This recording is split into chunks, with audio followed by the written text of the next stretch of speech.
Welcome to Snoozecast, the podcast designed to help you fall asleep. On Snoozecast, we read excerpts from public domain works and occasionally original stories. We'd like to thank our listeners.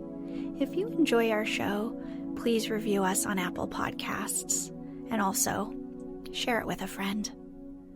The best place to listen to us is on our website, snoozecast.com. That way, you can play a single episode and fall asleep without another one automatically playing. This episode is supported by freshly cut spring flowers. Originally published in 1914, The Kentish Coast by Charles G. Harper is one of many self-illustrated travel books exploring the regions, roads, coastlines, literary connections, old inns, and more of Britain.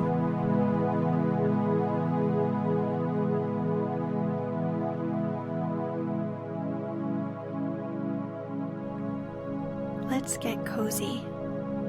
Close your eyes.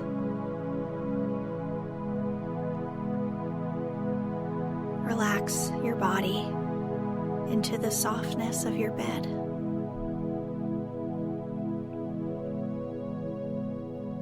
Now, take a few deep breaths.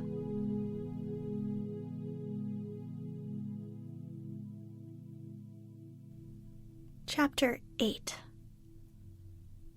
Gunnaston, Graveney, Sea Salter, Whitstable, and the oyster fishery. The road from Faversham to Whitstable winds level for long distances, passing at first through a charming district of cherry orchards, interspersed with emerald pastures, with sheep feeding under the trees, and evidences of much poultry keeping in the many coops filled with anxious hens clucking nervously after their young broods. Here, too, you see hop gardens, looking more than a little bare in spring, but with plenty of work going on, chiefly in trimming and tarring the ends of the new ash poles that are to be planted, thick as forests, for the hop vines to grow upon. Here and there are the hutches in which the hop pickers will live in August. And now and again you see an oast house, the old buildings with their quaint outlines, the new apt to be eye sorrows for angularity and sheer commonplace ugliness. It is perhaps best to come this way in the sweet of the year, when the cherry blossom mantles the trees with purest white, and when there is everywhere an inspiring and heartening air of anticipation, not only in the preparations going forward in the hop gardens, but in the great barns where the thousands of cherry baskets are collecting, awaiting the cherry picking. A lovely, lovable corner, this, past Gunnaston on the way to Graveney, and it seems prosperous, too. Moreover, the yellow gravel road is excellent. The name of Gunnaston is a corruption of Godwinstown. It was one of the manors of the great patriot Saxon, Earl Godwin. Graveney stands where the wide-spreading marshes of Sea Salter stretch away to the sea. There is little of it beside the ancient, time-worn church, containing a fine, canopied brass to John Martin and his wife, 1436. He was a judge of the King's Bench. A stone in the churchyard, not otherwise remarkable, mentions a place with the odd name, Old Wives' Lease. One naturally wants to know something of these old wives and of their lease, but disappointment dogs the footsteps of the inquirer as closely and as constantly as his own shadow. An old man mowing the grass of the churchyard remarks incuriously, on his attention being drawn to it, that he "'spects it's only a name." What's in a name? He seems to suggest with Shakespeare. Much, sometimes. Later inquiries prove Old Wives' Lease to be a hamlet high on a hilltop, 1 mile from Chilham, some 7 miles distant, but I have no information as to the old wives, nor does any one else appear to possess any. The name, in fact, seems, like so many others, to be a corruption of some forgotten name, and is indeed supposed to have originally been Overs or Old Woods Lease or Lease. In the marshes of Sea Salter, the hedgerows die away, leaving the flat road open and unfenced and bordered by watery dikes, in which last year's reeds, rubbing together in the wind, keep up a rustling murmur, looking sere and wan, until with the coming of June they are replaced by newer growths. The dikes quarter the marshes in all directions and keep the pastures efficiently drained, but the sight of men busily engaged in digging thick slab mud from them proves that they require constant care. The scenery is that of Holland, even down to the particular detail of grass-grown earthen embankments against the sea, which long ago encroached here and destroyed the original church of Sea Salter, and has in modern times caused its successor to be abandoned in favor of a new building in Whitstable. In any case, it is difficult to see the need of a church where there are but few houses, unless some modern St. Francis were wishing of preaching here to the birds, the seagulls, and the curlews that haunt these marshes and maintain a mingled screaming and melancholy piping, varied sometimes with what sounds like demoniacal chucklings or mocking laughter. Inland you see the wooded uplands of the old forest district of Blean, with the whirling sails of distant windmills seeming to beckon over the hills and far away. Of the sea one observes nothing until the grassy embankment is climbed, hard by the old sportsman inn that stands sheltered under the lee of it. But from the top is seen the entrance of the Swale, dotted with many small vessels, with Sheppey about 3 miles across the channel, and the pink-washed houses of the Coast Guard shining out yonder on Shellness Point. From this spot the embankment gradually dies down, and the land rises slightly to Whitstable. Stakes are stuck in the ooze of the foreshore, which is strewn with myriads of cockle and mussel shells. Passing a Coast Guard station where the Coast Guard's chief anxieties seem to be concerned rather with his cocks and hens than with the guarding of the coast, the road comes past the Jolly Sailor and the Blue Anchor into the hamlet of Sea Salter, and thence winds inland. Here the approach to Whitstable is heralded by the notice boards of the Bolingbroke building estate, a would-be suburb that appears by no means to have attained success. It is one of the very many attempts, so curiously characteristic of these speculative and impatient times of ours, to discount the future, to make a place ad hoc, instead of letting it gradually develop in response to requirements.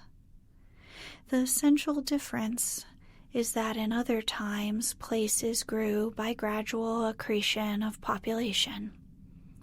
The population grew, and the houses increased gradually to meet its ends. But in this present era of building estates on the edges of towns, it is the speculative greed of landowners that seeks to build or let on building lease, and it is the public which is coy.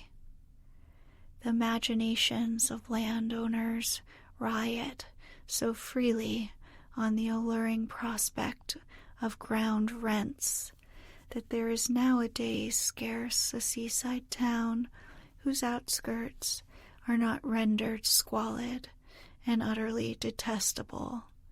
One would conclude not merely that the ground is not ripe for building, but that it has not even blossomed. Having successfully passed the attractions of Ye Old Sportsman, the Blue Anchor, the Jolly Sailor, and finally the Rose in Bloom and the Two Brewers, we come into Whitstable. Domesday Book, which mentions Cisaltra, says nothing of Whitstable, but there was then 100 of Whitstepele, a division even then of ancient standing.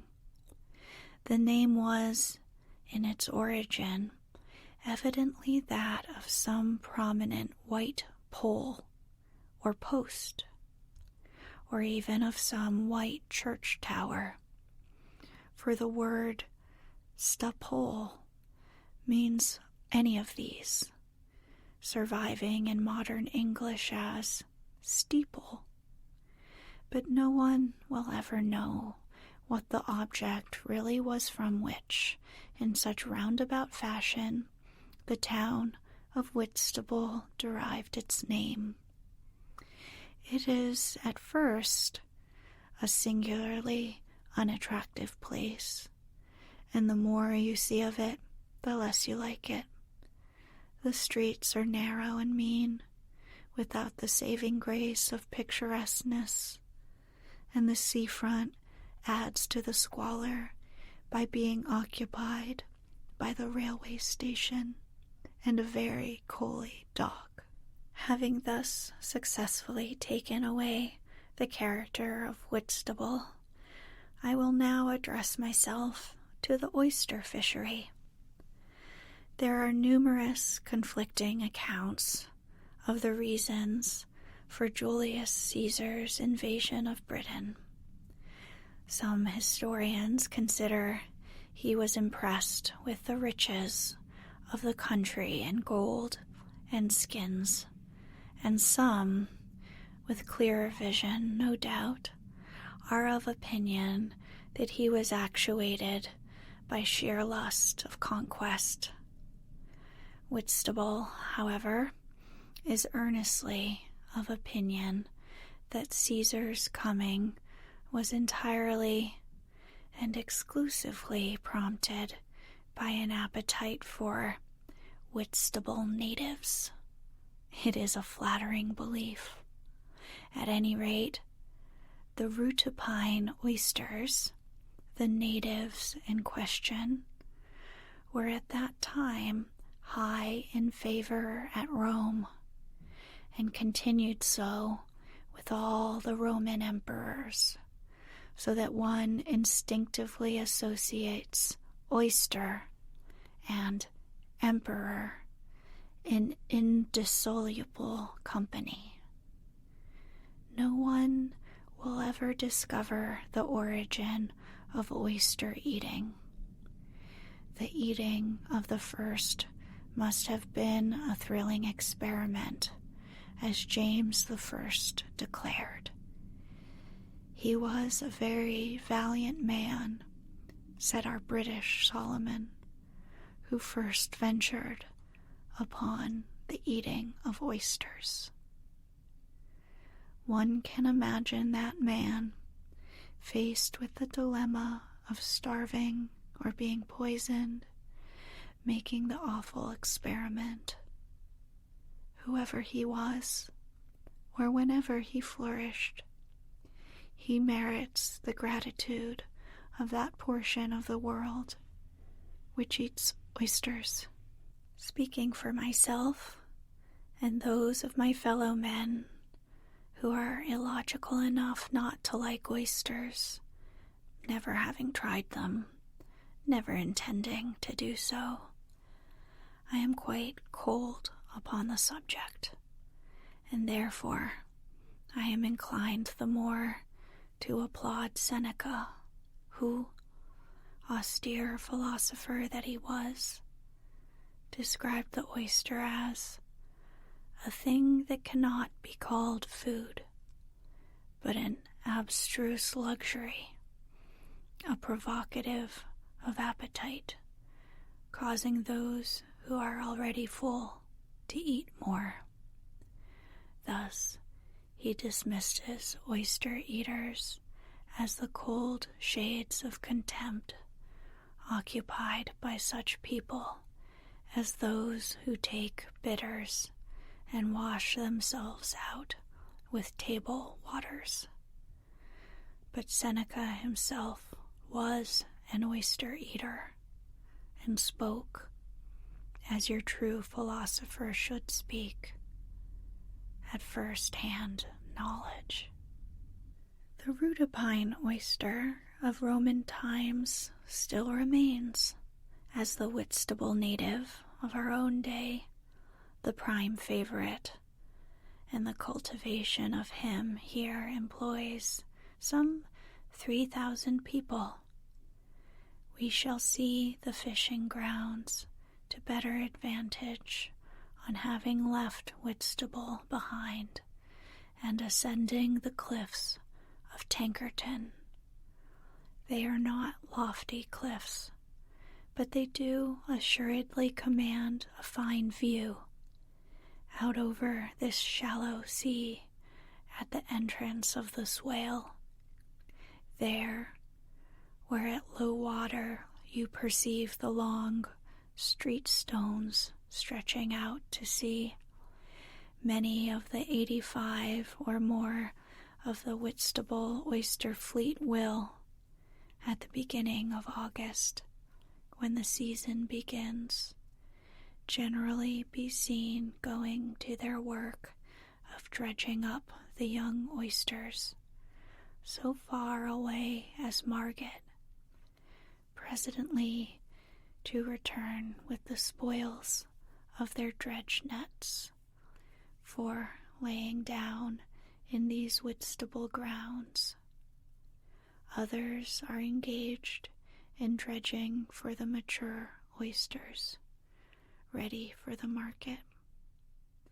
It takes 7 years for the Whitstable natives to reach maturity, and they do so only to perfection in this patch of shallow water, some 2 miles square. There are many theories to account for the special virtues that reside in these exceptionally favored waters, but the generally received explanation of the undoubted fact is that the shallowness of the water permits it to be readily warmed by the sun, and that the streams descending from the land keep the sea bottom free from mud.